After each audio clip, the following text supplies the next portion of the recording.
એના પછીની ચોથી વાત કે ચોથું એ સ્ત્રીનું સ્વરૂપ કે જેનું નામ છે માં, કે જેની સામે જગતના કોઈ પણ પુરુષને એમ ન થાય કે માથું ઊંચું કરીને ઊભો રહો.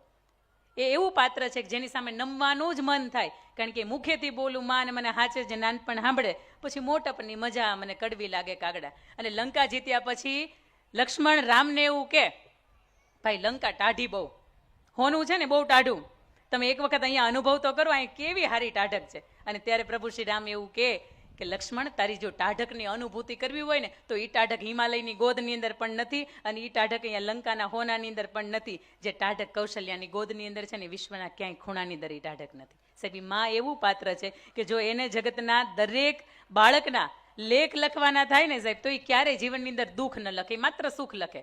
પણ એક છેલ્લો પ્રસંગ મારે કહીને મારે અહીંયા મંચ ઉપરથી વિદાય લેવી છે. માં તરીકે તમે કેવા હોય.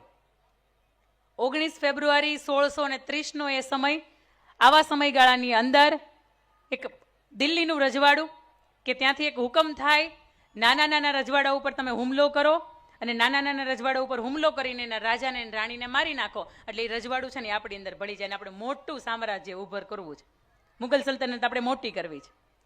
આવા સમયગાળાની અંદર એક નાનકડું રજવાડું કે જેની ઉપર હુમલો થાય, આખી લાખોની સંખ્યાની અંદર એનું રજવાડું છે એ ઘેરી લેવામાં આવે, અંદર રાજા ને રાણી 48 કલાક સુધી બહાર ન નીકળે, અને આખરે નિર્ણય કરે પતિ પત્ની કે આપણા કારણે આખું રજવાડું છે ને એ પણ મુશ્કેલીમાં મુકાઈ ગયું છે, એવું કરવું જોઈએ કે આપણે અહીંથી નીકળી જવું જોઈએ. એટલે આપણી પાછળ આ રજવાડું તો સુરક્ષિત રહે, આપણને જ્યાં સુધી ગોતીને મારશે નહીં ત્યાં સુધી આ રજવાડાને કશું નહીં કરે. થોડીક વાર થાય, દ્વાર ખોલી નાખવામાં આવે, દ્વારપાળોને આદેશ આપવામાં આવે, દ્વાર ખોલી નાખો. પગડમ પગડમ પગડમ પગડમ કરતા બે ઘોડા છે એ અસવારની સાથે ત્યાંથી નીકળી જાય.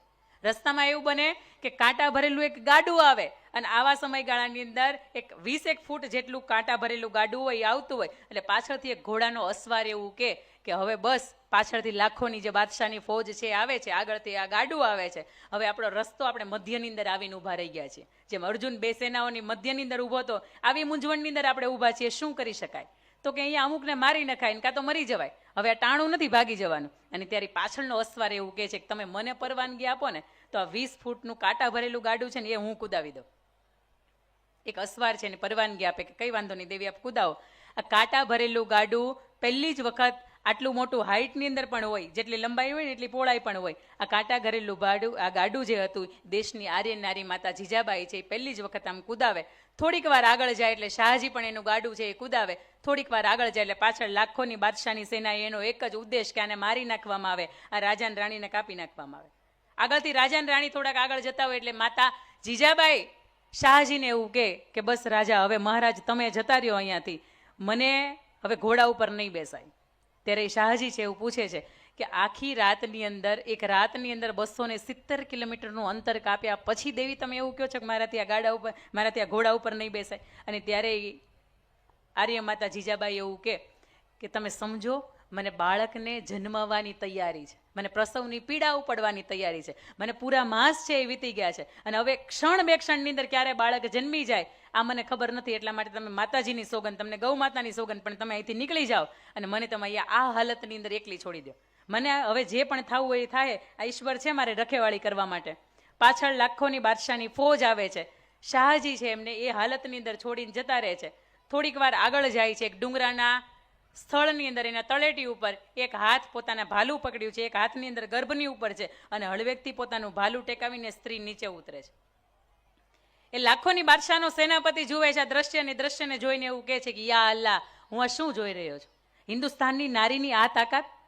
એક રાતની અંદર જે સ્ત્રી 270 કિલોમીટરનું અંતર કાપી શકે, બાળકને જન્મ આપવાની તૈયારીમાં હોય. સાહેબ, આ ઘટનાને તમે એક વખત નિરીક્ષણ કરો ને, એક વખત આમાં અંદરથી અનુભૂતિ કરો ને, તોય તમને એમ થાય કે જે સ્ત્રીને બાળક જન્મવાની બધી તૈયારી હોય, જે સ્ત્રીને પૂરા મહિના જતા હોય, અને તેમ છતાં એક રાતની અંદર 270 કિલોમીટરનું અંતર કાપી શકે ને, આ માત્ર હિન્દુસ્તાનની નારી હોય. મેં તમને સૌથી પહેલા એ દુહો એક કીધો કે દરિયા ભર હેત દુલારી અને ખીજવે ત્યારે કાળથી ખારી, હિંમત તું કદીએ નારી, નમીએ તુજને હોય હિન્દની નારી, નમીએ તુજને હોય હિન્દની નારી. એ સ્ત્રી નીચે ઉતરતી હોય અને જેવા ડુંગરા ચડવાની તૈયારી કરતી હોય ને ત્યારે પાછળનો સેનાપતિ એવું કે આ સ્ત્રીને જગ્યા કરી આપો, દેશની વિફરેલી સિંહણ કહેવાય, અને આને જો પકડશું ને તો આપણે કેટલાય હોમાઈ જશું. એક હાથ પોતાના ગર્ભની અંદર છે, એક હાથથી એને ભાલું પકડ્યું છે, સટાક સટાક કરતી એ શિવનેરીનો કિલ્લાની અંદર 16 સ્તંભ અને 3 ઘુમ્મટના મંદિરની અંદર પ્રવેશ કરે છે. દરવાજો ધડામ કરતો ખોલે, અંદર જઈને દરવાજો બંધ કરી દે, અને થોડીક વાર થાય ને ત્યાં બાળકના રડવાનો અવાજ આવે, હુંવા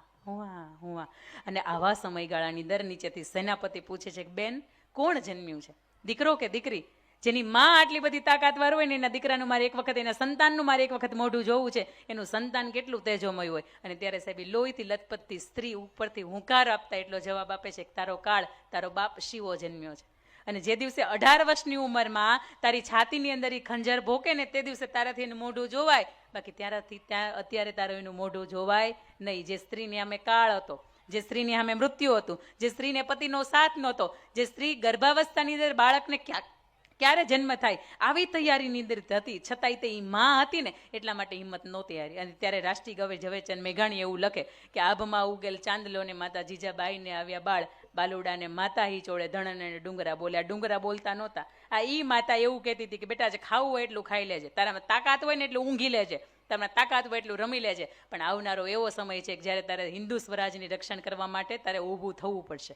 સાહેબ, એ છત્રપતિ શિવાજી આપણને એટલા માટે મળ્યો કે માતા જીજાબાઈ હતી, એ લાડબા હતી એટલા માટે આપણને સરદાર વલ્લભભાઈ પટેલ મળ્યા, એ પુતળીબાઈ હતી એટલા માટે આપણને કરમચંદ મોહનચંદ ગાંધી મળ્યા, અને એ દરેક વિશ્વના એ ભુવનેશ્વરી દેવી હતા એટલા માટે તમને મને સ્વામી વિવેકાનંદ મળ્યા. વિશ્વની દરેક માતા હતી કે જેના કારણે આજે જગતને જગના પુરુષ મળ્યા છે. આજે પણ એ જગપુરુષની શોધ છે. ક્યાંક કદાચ એ માતાનો પાલવ મળી જાય, કદાચ એ માતાની શીખ મળી જાય, અને કદાચ એ માને ક્યાંક સંવેદના ભર્યો એકાદો વાક્ય મળી જાય કે જેના કારણે આજે ફરીથી જગને જીતી શકાય. આવા મહાપુરુષોના દર્શન થાય. મારી વારીને અહીંયા વિનામ આપતા અંતે એક દુહો કહીશ. આપણે જમવાની ઉતાવળ જઈ શકો, ચિંતા નથી એમ તારે, કારણ કે આ સમય હવે જમવાનો સમય થયો છે. આ 4 જગતની સ્ત્રી છે કે નહીં, અમે દરેક પુરુષને નમવાનું મન થાય છે. એવું કહેવાય કે અહલ્યા, દ્રૌપદી, સીતા, તારા, મંદોદરી તથા પંચકન્યા સ્મરે નિત્યમ મહાપાતક નાશનમ. આપણે શાસ્ત્રો એવું કે વિશ્વના કોઈ પણ મહાપાપ કર્યા હોય, તમે અહલ્યા, દ્રૌપદી, સીતા, તારા અને મંદોદરી, રાવણના પત્ની, રાવણના નામ ઉપર તો પાપના કેટલાય ગળા ભરાઈ જતા હોય. રાવણના પત્નીનું નામ લ્યો ને તો એ પાપમાંથી તમે મુક્ત થઈ શકો. અને નારી તું નારાયણી, નારી રતનની ખાણ, આ નારીથી નર નિપજ્યા પ્રહલાદ, ધ્રુવ સમાન. ફરીથી આ તાલુકા પાટીદાર સમાજે એક દાખલો બેસાડ્યો છે કે સ્ત્રીને અમે આગળ કરીને, અમે પાછળ રહીને પણ અમે અમારા કાર્ય કરી શકીએ છીએ. બીજી વાત કે સ્ત્રીને પેઇન્ટિંગનો બહુ મજાનો શોખ હતો.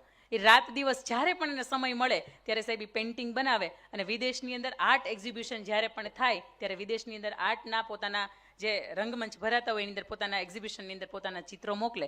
ક્યારેક $100, ક્યારેય કિંમત ન થાય, ક્યારેક $200, ક્યારેક $500ની અંદર આખરે એ ચિત્ર છે એ વેચાતા થઈ જાય. અને ત્રીજી વાત, એ સ્ત્રીએ એના અંદરની અંદર આખા ગુજરાતની અંદર એવું એક ભંડોળ ઊભું કર્યું, એક એવું કમ્યુનિટી વર્ગ ઊભો એણે કર્યો, એક વોટ્સઅપની અંદર એક ગ્રુપ એવું ઊભું કર્યું કે જે કોઈ પણને મહેંદી મૂકતા આવડતી હોય અને એ વ્યક્તિને લોકો સુધી પહોંચી ન શકાતું હોય તો આ મારો સંપર્ક કરો. સ્ત્રીનો સંપર્ક કરે, એની પાસે ફોન આવે કે બેન મને મહેંદી મૂકતા આવડે છે, ગ્રુપની અંદર એડ કરે. પાલનપુરથી ફોન આવે કે બેન મારે મહેંદી મૂકાવી છે, એટલે દીકરીને તરત સંપર્ક કરે, બેટા તું ત્યાં જા અને તારા એ વ્યક્તિ છે ને એને તું મહેંદી મૂકી આવ. 100 રૂપિયા તું લેજે, એમાંથી 20 રૂપિયા મારા ને 80 રૂપિયા ત્યારે આપણે કમિશનની અંદર ધંધો કરીએ. આવી કોલેજ કરતી દીકરીઓ, 10મું 12મુંથી લઈને કોલેજ ભણતી દીકરીઓ, આવી 200 દીકરીઓ છે પોતાના વોટ્સઅપના ગ્રુપની અંદર એડ કરે. ત્રીજી આવક શરૂ કરી. વર્ષના અંત સુધીમાં 11,89,000 રૂપિયા એ સ્ત્રી કમાય. 89,000 રૂપિયામાંથી પોતાના પરિવારની અંદર કરિયાણું હોય એ ભરે. 1 લાખ રૂપિયામાંથી પોતાના ઘરની અંદર 4 કે 5 જેટલા સંતાનો હતા બધાને ભણાવવાની ફી ભરે. અને સાહેબ 10 લાખ રૂપિયા પતિનું કરજ ભરે. આવી સ્ત્રી હોય ને તો એની સામે પુરુષના જગતના દરેક ખૂણાની અંદર એ સ્ત્રીની સામે નમવાનું થાય. આવી સ્ત્રી હોય ને તો હરખથી કહી શકાય કે નહીં પત્ની મળી છે ને તો આવી મળી છે. રાણા પ્રતાપને તમે ઓળખો છો. રાણા પ્રતાપનો ચહેરો જ્યારે ઝાંખો થઈ ગયો હોય અને મેવાડ તરફ પાછા આવતા હોય ને ત્યારે એના પત્ની અજબદે પવારે એવું કહેતા હોય કે રાણા થાકી ગયા હોય ને, આરામ કરી લ્યો. થાકી ગયા હોય ને તો 2 હાથની તલવાર અમને આપી દો, આ ચેતક ઘોડો મને આપી દો. તમારી ગેરહાજરીની અંદર પણ આ મેવાડને સુરક્ષિત રાખવાની જવાબદારીમાં આવે છે. સમકુઠી સન 57 મેં જો તલવાર પુરાની થી ખૂબ લડી મર્દાની હો તો ઝાંસી વાલી રાની થી. આ માત્ર ઝાંસી કી રાણી મણિકર્ણિકા માત્ર દુહા પૂરતી સીમિત નથી. એ તમને મને શીખવે છે કે જીવનની અંદર કદાચ એવોય પડાવ આવે કે જ્યારે પતિની હાજરી નથી. આવા સમયગાળાની અંદર કદાચ પોતાના બાળકને પાછળ બાંધવું પડે અને વિશ્વની સામે બાથ ભીડવા પડે ને તો ભીડવા માટે તૈયાર થઈ જાય. સાહેબ, આવી પત્ની ઘરને આંગણે હોય ને તો એ ઘર પ્રકાશમય હોય, ઘર ઉજળું હોય. અને એને ફરીથી આ કમિટી છે એમને પણ વંદન કે ખૂબ સુંદર મજાના 36મા અવસરે બહેનોને મંચ આપ્યો છે. ફરીથી અહીંયા જેટલા પણ ઉપસ્થિત દાતાશ્રીઓ અને અહીંયા જે બેઠેલા પુરુષો છે ને, જેણે ઉતાવળ નથી કરી જમવા માટેની, ક્યારેક એમની એક મિનિટ તમે પૂછવા જાજો કે એક મિનિટ કેટલી કિંમતી છે, તેમ છતાં આ આપણો સમાજ છે, આપણા સમાજના હિત માટેનું કોઈ કામ છે અને એના માટે પોતાની સંપૂર્ણ એને હાજરી આપી છે. ફરીથી આપને પણ આવકારું છું, આપને પણ અભિનંદનની સાથે વંદન કરું છું. મારી હાથ બે હાથ ઊંચા કરીને બોલજો, ભારત માતા કી, ભારત માતા કી, ભારત માતા કી. જય હિન્દ, જય ભારત. આપ સૌને મારા હેતથી, હૃદયના ભાવથી જય સ્વામિનારાયણ. આપ સૌની ઈશ્વર રક્ષા કરે, આપ સૌના કષ્ટભંજન દેવ છે, કષ્ટ હરે, અને આપ સૌના સંતાનોને વિશ્વના ડંકા એક અલગ દિશામાં વગાડે, આવા શુભાર્થી સાથે વિનવું છું. જય હિન્દ, જય ભારત. ભારત માતા કી જય. જય જય ગરવી ગુજરાત.